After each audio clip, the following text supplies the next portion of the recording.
अस्सलाम वालेकुम एस्पायरेंट्स। आज हमारा टॉपिक जो है वो जेंडर इक्वालिटी और फेमिनिज्म में जो भी इसके इश्यूज़ हैं उनके रिगार्डिंग अगर कोई भी ऐसे आता है तो आपने जो हम थोड़ा सा आपको बता देते हैं स्ट्रक्चर किस तरह से आपने उसको सॉल्व करना है। तो सबसे पहले जो है आपने जो डिस्कस करना है वो है सेक्स वेस्ट जेंडर। ठीक है, तो आप थोड़ा सा हेडिंग्स में ये भी डाल सकते हो, फिर आपने डेफिनेशन और फिर फर्दर जानना है। ठीक है, तो सेक्स और जेंडर में सबसे पहले बेसिक जो है वो क्या डिफरेंस है। सेक्स जो होता है refers to a biological characteristics between man and women which are and universal and do not change. Sex जो है वो चेंज नहीं हो सकता, लेकिन क्या है, these sets of biological characteristics trend to differentiate humans as male and female. ये सिर्फ अल्लाह ताला ने जो है वो ह्यूमंस के डिफ्रेंशिएशन के लिए ही बनाया कि ये मेल है और ये फीमेल है। ठीक है, जेंडर क्या होता है। Gender refers to social attributes that are learn and acquired during socialization as members to given community. जो मेंबर्स की गिवन कम्युनिटी मतलब सोशलाइजेशन है, सोशलाइजेशन के ये एक एट्रीब्यूट्स हैं जो सीखे जाते हैं। सोशलाइजेशन के ड्यूरिंग सोसाइटी के जो मेंबर्स हैं या कम्युनिटी के मेंबर्स हैं वो इन एट्रीब्यूट्स को सीखते हैं और इसको एक्वायर्ड करते हैं।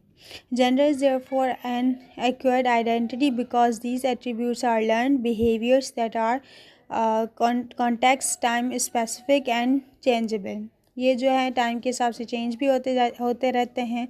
और इसके अलावा एक तो मतलब जेंडर जो है एक मस्कुलाइन जेंडर होता है, एक फेमिनाइन जेंडर होता है। मस्कुलाइन जेंडर जो है वो मेंस को कहते हैं और फेमिनाइन जेंडर जो है वो फीमेल्स को कहते हैं। ये सिर्फ थोड़ा सा डिफरेंस था। फिर आप ना अगर क्वेश्चन फॉर्म में आउटलाइन बनाना चाहते हो तो आप ये भी कर सकते हो। तो what is gender equality, what are the sex या what are the difference between sex और जेंडर। ठीक है, तो ये भी टेक्निक आप इस्तेमाल कर सकते हो। जेंडर इक्वालिटी क्या होती है उसको डिस्कस करते हैं। Refers to the equal rights, responsibilities and opportunities of women and man and girls and boys. ठीक है, जिनका जेंडर जो है सब्जेक्ट होगा उससे बहुत अच्छे से जेंडर जो है वो समझ में आ गया होगा। सिंपली आपने क्या करना है, इक्वालिटी बतानी है, इक्वल राइट्स और रिस्पॉन्सिबिलिटी और अपॉर्चुनिटीज़ जो हैं वो जेंडर इक्वालिटी होती है, गर्ल्स बॉयज़ और मेल और फीमेल के बारे में। फिर आपने थोड़ी सी इसकी हिस्ट्री बतानी है, जो 1995 से इसके जो मतलब कि इस पे जो रेवोल्यूशंस चली हैं थोड़ी बहुत, वो आपने थोड़े से डिस्कस करनी है। फिर इसमें यूएन ने क्या काम किया, कितने कंट्रीज़ में यहाँ पे इक्वालिटी है, किन कंट्रीज़ में नहीं है, तो ये आपने थोड़ी सी रिपोर्ट्स और सोर्सेज बताने हैं। फिर आपने थोड़ी सी डेफिनेशन बतानी है, क्योंकि हमारा टॉपिक यही था। तो हमने फेमिनिज़म को भी अब डिफ़ाइन करना है। Feminism is the movement of social, culture, political and economic equality of women and man, and it is the campaign against gender inequalities and strives for equal rights for women। यहाँ पे मैंने आपको ये बात बतानी है कि एज अ फ़ीमेल हों या फिर आप मेल हों, तो आपने कभी कभार हम ऐसे लिखते हैं तो हम अपना ओपिनियन तो डालते हैं, लेकिन ज़्यादा उसमें कभी कभार इमोशनल भी हो जाते हैं और हम बहुत ज़्यादा चीज़ें डालते हैं अपने बारे में, या हम पे ये जुल्म हो रहा है। तो ये चीज़ें आपने नहीं करनी है, ऐसे में जर्नल पर्सपेक्टिव पे काम करना है। अब आते हैं कि फेमिनिज़म जो है थ्योरी वो क्या है, एज एन आइडियोलॉजी और एज अ मूवमेंट।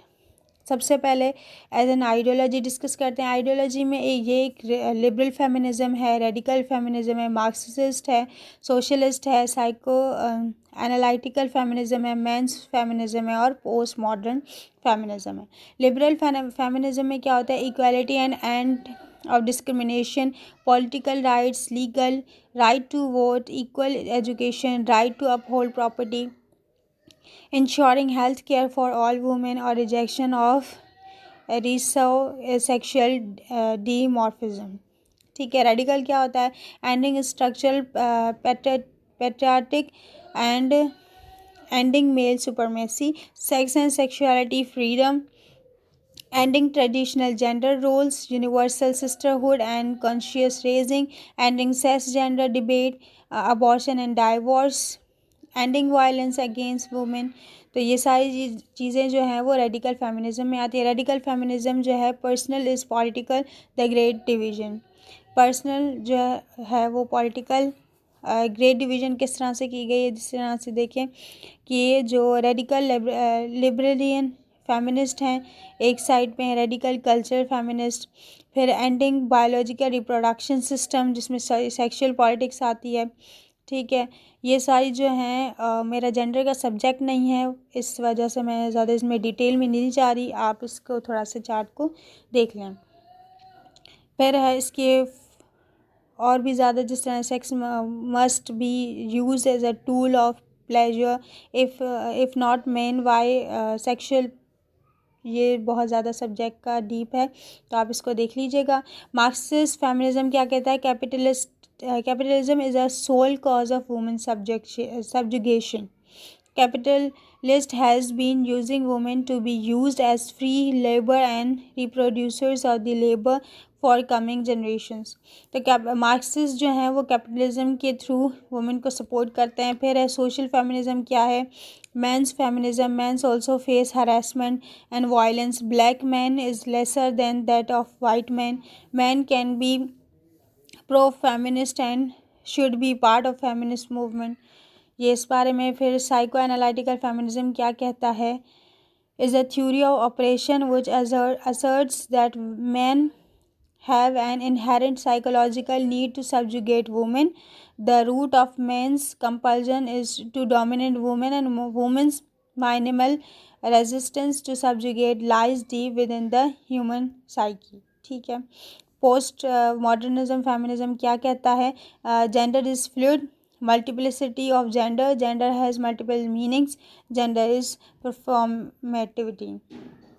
अब फेमिनिज्म को एज अ मूवमेंट देखते हैं, वो क्या है एज अ मूवमेंट, इसके 3 फीचर्स हैं या 3 वेव्स कह लें। सबसे पहला वेव जो है वो led by Elizabeth Cady Stanton, exponent Elizabeth Blackwell, so John Truth. Issue क्या था, डिस्क्रिमिनेशन, फोकस किस चीज़ पे किया, एक्सटर्नल रिस्ट्रिक्शन पे, लीगल और पॉलिटिकल डिस्क्रिमिनेशन पे। इसका सॉल्यूशन क्या निकला, दे डिमांड एमेंसिपेशन, जिसका मतलब है कि फ्रीडम फॉर डिस्क्रिमिनेशन। अप्रोच उन्होंने क्या की, इक्वालिटी।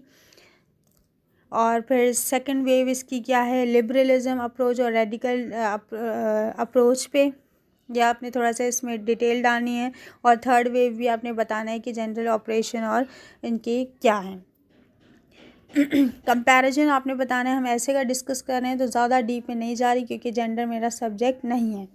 ठीक है, कंपैरिजन करना आपने फर्स्ट, सेकंड और थर्ड वेव में कि मेन इशू क्या था, सॉल्यूशन इसके क्या हैं, उसके अप्रोच क्या है।